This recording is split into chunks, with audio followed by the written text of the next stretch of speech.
প্রিয় দর্শক, আসসালামু আলাইকুম। আপনারা দেখতে পাচ্ছেন যে কি পরিমাণ বৃষ্টি শুরু হয়েছে। আমি এখন অবস্থান করছি ঝিনাইদহ শহরের পায়রা চত্বর মোড়ে।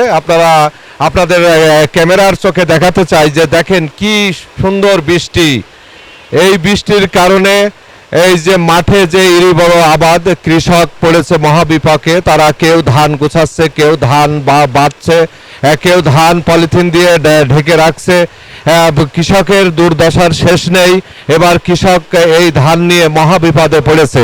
তা দর্শক, আমরা আপনাদের দেখাতে চাই যে এখন বাজে কয়টা? এখন বাজে 4টা, 4:30 বাজে।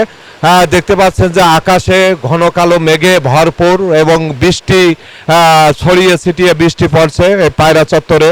আপনারা দেখতে পাচ্ছেন যে ছোটোখাটো যারা ব্যবসায়ী তারা কিন্তু এই দোকানপাট বন্ধ করে তারা নিজ নিজ স্থানে গিয়ে তারা আশ্রয় নিয়েছে।